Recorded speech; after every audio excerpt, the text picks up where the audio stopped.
Tom. Hey Sylvia, making a quick video for you so that you can have a reference while you're pet sitting for us. We're doing things a little bit differently. We feed the cats separately, so Bob's locked up in the guest bathroom, and Gozos food is already here under the water dish. And he can get 1.5 to 2 cans of food a day. We're just going to rotate through the food that's in the cupboard. If he has a half a can left over from last night, you can just add a can to that, and if it's empty, you can just throw 2 cans in there. One bowl will hold 2 cans of the food. So what we're doing now differently is we're not sticking him while he eats. We hold him down with a little bit of a cat hug. So I'll show you how we do this. And we have everything already out on the countertop here.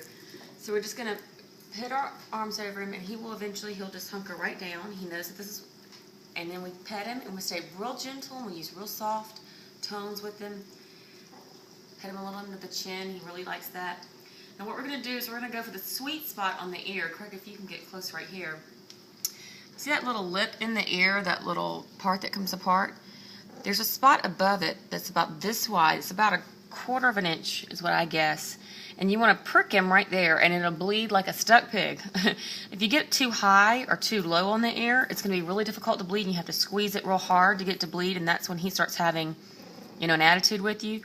But you can see where we've stuck before to kind of give you a guideline. And you're going to stick, I stick from the back to the front. So we're just going to take the pricker off. And he may get a little mouthy when we're doing this.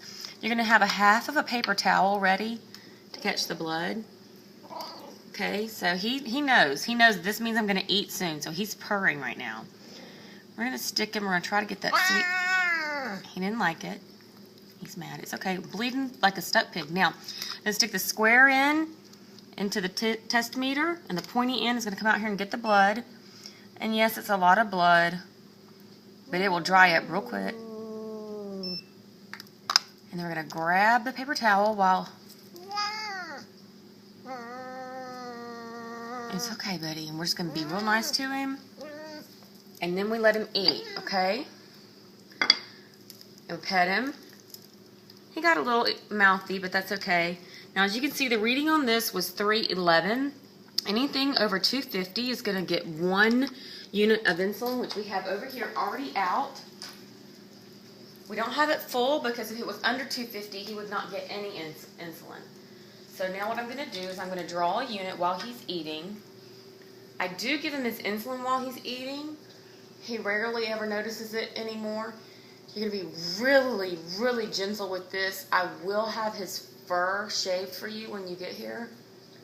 So there's his 1 unit of insulin.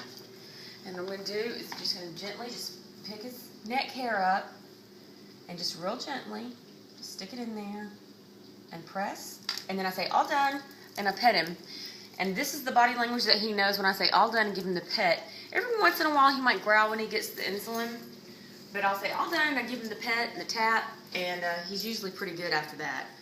But in case this was kind of fast, the square end of the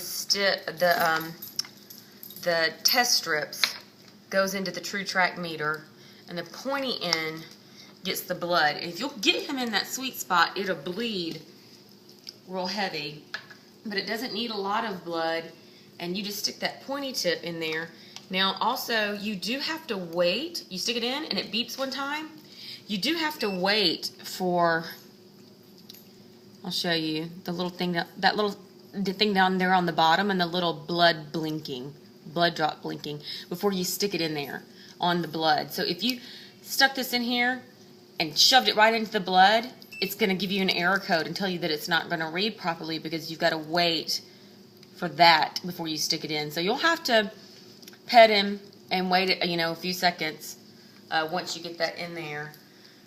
But I don't know if you noticed, but at the beginning, once he sat down, he started purring because this is just the way we do it every single time. When we leave Bob locked up, he tends to eat more when he's by himself.